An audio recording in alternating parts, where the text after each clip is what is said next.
Здравей, кажи ни къде сме и защо сме тук. В град Разград и ще избухваме много яко с брейк. Здравейте, днес ще се случи държавното първенство по брейк танци в Разград. Каква музика сте подготвили за тази вечер? Е така. Какво очаквате? Очаквам да мине без грешки. Йо-йо. Кажи ни, каква е твоята роля в днешното събитие? Ами аз освен, че съм си треньора на Перник, съм и секретарят и даже сега хващам треньора на Ямбол, за да свърши малко работа. Готови ли са твоите деца? С колко участника си дошъл? Дойдох, мисля, че с 7 участника, по-готови от това няма да станат. Важното е да се забавляваме и да направим шоуто. Тук сме с организатора и домакина Иван Стоянов. Разкажи ни по-подробно за събитието. Събитието се провежда за четвърта поредна година, но за първи път е държавно първенство с най-висок ранг и ще се дават точки за световната ранглиста. Имаме уникален съдия Роси, Фрос и Катя, разбира се. Всички картотекирани състезатели са тук и ще бъде голям купон. Какво очакваш от събитието? Настроението ще е на макс и всички са супер. Ето даже така са помощния състав. Изчезна помощния състав. Ето го целият помощен състав. И въобще настроението ще бъде супер яко и най-вече много благодаря на Кошера, че дойдоха да подкрепят събитието. И ние благодарим. Довиждане! Много шум за Shadows Crew!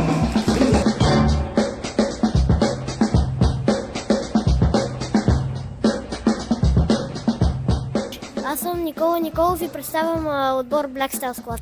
Аз съм Николай Кафелов от Dex Energy Crew. Казвам се Матей и съм от Кошера. Казвам се Симеон и съм от Бекстон. Габриела, прякор Триподжи от Кошера. Казвам се Мия Гранчарова и представлявам Shadows Crew. Казвам се Ерика и съм от Брейк Клуб Кошера. Емо от Dex Energy Crew.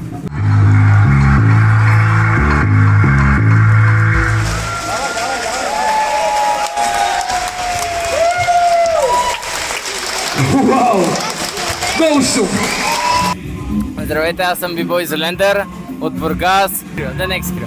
Кажи ни за твоите постижения, защо го правиш и какво ти носи брейка. Бих казал не и здраве. Не и здраве. Моята мотивация е да карам малките да почват да тренират усилено.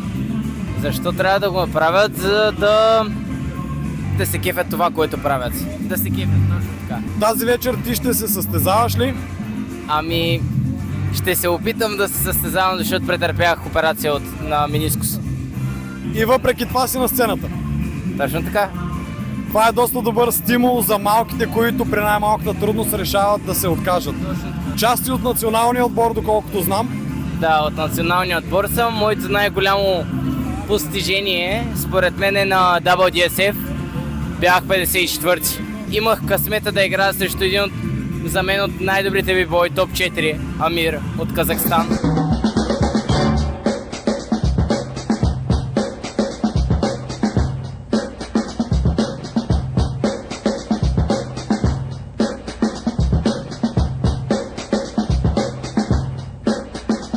Keep calm and каквото такова обичаме тренера. Получавал съм най-много златни медали, нито един сребърен и 3 бронзови. Все ми е тая. Ако не продължа, забавлявал съм се и съм участвал. Най-важно е да се... Да танцуваме и да се забавяваме. За да се раздам и за фън. Горда съм и... Продължаваш ли на финал? Да. За първо-второ място.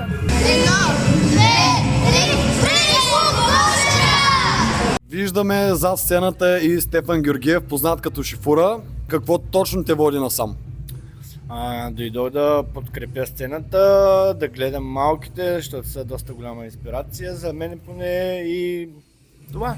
Свикнали сме да те виждаме на сцената. Така, но реших малко да почина от тези състезания, тъй като имам много контузии, искам да се възстановя. Липсва ли ти сцената или тая почивка ти се отразява и психически добре? Липсва ми, разбира се, много обичам да танцувам, особено да правя батали. Какво ще кажеш за развитието на брейка на местно ниво? Ти си от Варна, представяш Варна. Как се движат школите във Варна? Ами трудно е във Варна за момента, поради простата причина, че не мога да намеря време да рекламирам школата. Желай нещо на подрастващото поколение, които едва започват сега да се занимават с брейк? Пожелавам ни да тренират, да не спират и да обичат това, което правят.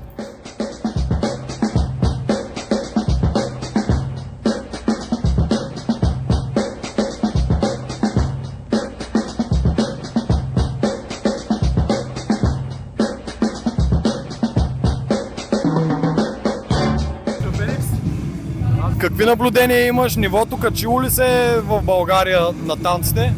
След всяка изминала година, след всяка една тренировка и усилия на всеки един участник танцор се качва. Всеки мечтае за победата, да е по-добър и по-добър.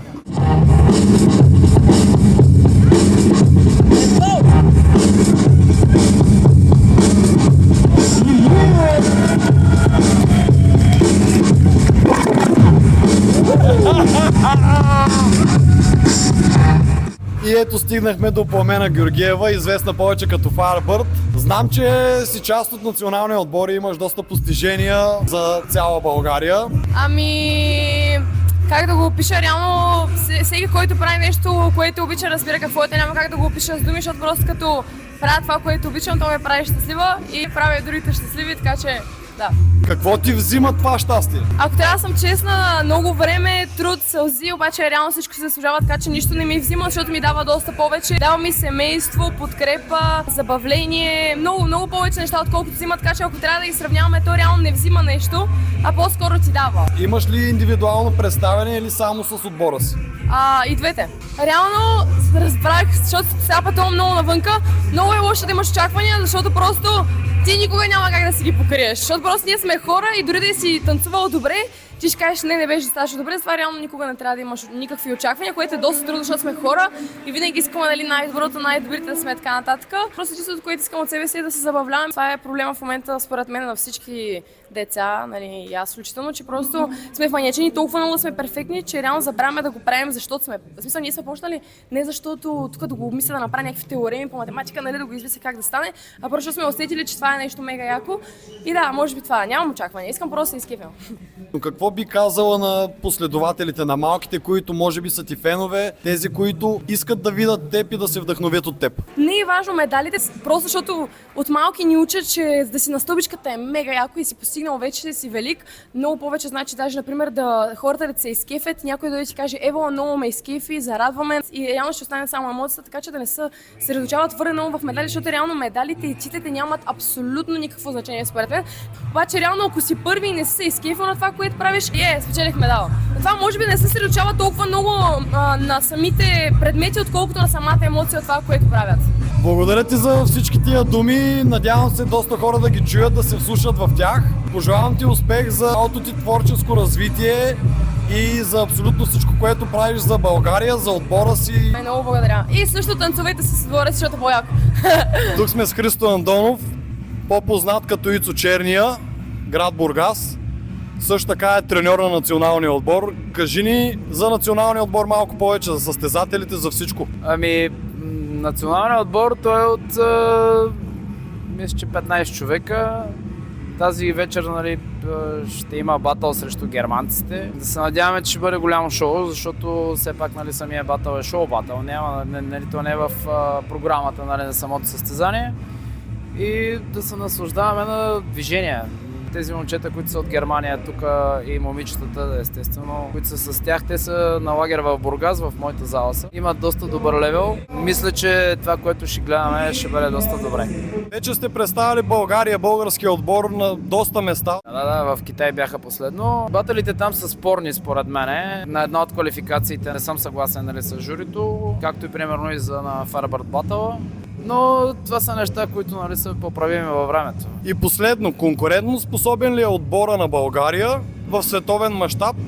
Да, има доста от децата, които се представили навън. Имат и доста резултати. Въпрос на време е, примерно, да сложим националния отбор на точка в световната сцена. Да не забравяме, че федерацията не от много малко време имаше доста период от време, в който нямаше много брейкъри, които се изявяват извън границите на България. Благодаря за всичко казано, успех на целия отбор и лично аз се надявам да се представите на много високо ниво, каквото сте показвали до момента. Благодаря, ще направим всичко възможно. Успех! Мерси.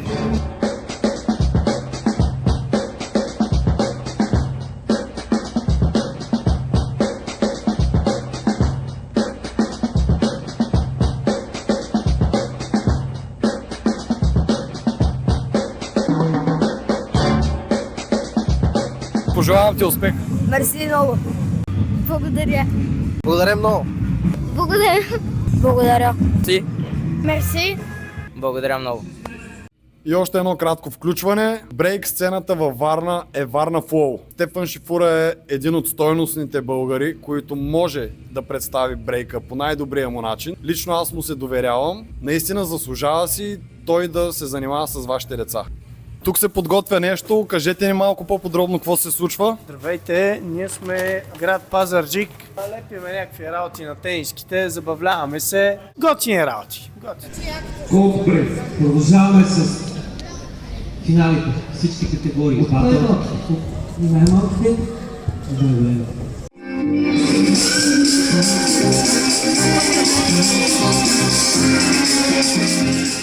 Тук сме с Кати, една от съдийския състав, представител на България. Как беше за теб? За мен беше много интересно да ги наблюдавам така отблизо, да видя колко много са напреднали, как се вдъхновяват от големите, развиват се. Има много деца, което изключително много ме радва. Това беше първото съдийство за теб. Като нещо ново, как се чувстваш?